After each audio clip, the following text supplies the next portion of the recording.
As-tu déjà ressenti que ton plus grand combat n'était pas contre quelqu'un d'autre, mais contre toi-même? Ce n'est pas le monde extérieur qui te retient. C'est toi. Cette bataille intérieure, invisible aux yeux des autres, est souvent la plus difficile à mener. Elle se passe dans ton esprit, là où chaque doute, chaque peur et chaque faiblesse sont exposées. Mais voici la vérité. Ce combat n'est pas là pour te briser. Il est là pour te construire. Aujourd'hui, plongeons dans ce duel entre toi et toi-même et découvrons comment transformer ces luttes en force indomptable. Arthur Turn, identifie la voix intérieure qui te freine. Chaque jour, cette petite voix en toi murmure des doutes. Es-tu assez bon? Es-tu capable?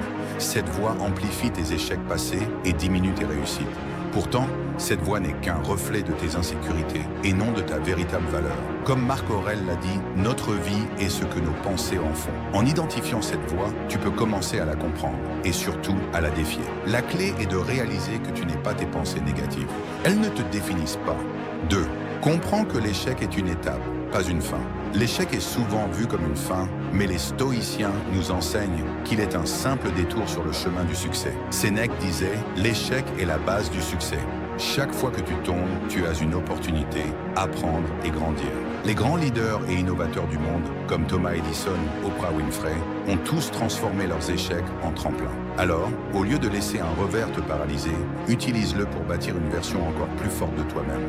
Fait scientifique, des études montrent que la capacité à voir les échecs comme des opportunités d'apprentissage, appelées résilience, augmente la probabilité de réussite à long terme. 3. Construis ta discipline pour contrer la peur. La discipline, c'est ce qui te permet d'avancer même quand tout en toi te pousse à abandonner. Comme Épictète l'a dit, aucun homme n'est libre s'il ne sait pas se maîtriser. Cette discipline, elle se construit par de petites victoires quotidiennes. Se lever tôt, accomplir une tâche importante malgré la fatigue, ou résister à la procrastination. Chaque effort que tu fais renforce ta confiance en toi et réduit l'emprise de la peur. Exemple concret, Kobe Bryant, légende du basketball, passait des heures à s'entraîner chaque jour, même après des échecs. Sa discipline l'a conduit à devenir l'un des plus grands athlètes de l'histoire. 4. Redéfinis ta relation avec tes pensées. Les stoïciens nous apprennent à observer nos pensées sans nous y attacher. Marc Aurèle disait « Tout ce que nous entendons n'est qu'une opinion, pas un fait ». La prochaine fois que ta voix intérieure te dit « Tu ne peux pas », prends un moment.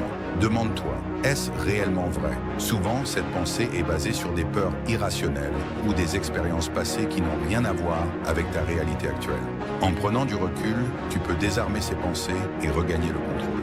Chenna 5. Agis même quand c'est difficile. L'action est le meilleur remède contre l'immobilisme. Même quand tu doutes, avance. Comme le disait Sénèque, nous souffrons plus souvent dans notre imagination que dans la réalité. Chaque petite action que tu entreprends, même imparfaite, est une victoire contre la paralysie de l'inaction. Que ce soit une tâche simple comme écrire une liste ou un pas audacieux comme lancer un projet, l'important est de bouger. 6. Transforme le doute en carburant. Et si au lieu de fuir le doute, tu l'utilisais comme moteur? Sénèque disait « Ce qui te manque te motive à aller de l'avant ».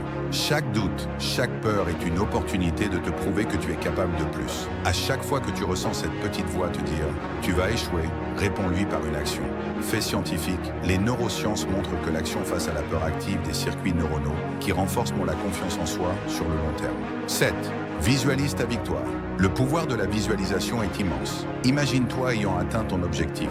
Ressens la joie, la fierté, la satisfaction. Cette image mentale devient une source de motivation. Marc Aurèle disait « Regarde les choses telles qu'elles pourraient être, non comme elles sont aujourd'hui ». En gardant cette vision à l'esprit, tu te rappelles pourquoi tu te bats et tu trouves l'énergie de continuer.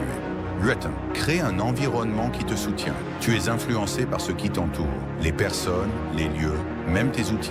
Choisis des amis, mentors ou contenus qui t'encouragent et te motivent. Comme Sénèque l'a dit, les esprits s'élèvent lorsqu'ils se frottent les uns aux autres. Entoure-toi de positivité et d'inspiration et tu verras que ton propre discours intérieur commencera à changer. Le plus grand combat que tu mèneras dans ta vie, c'est celui contre toi-même.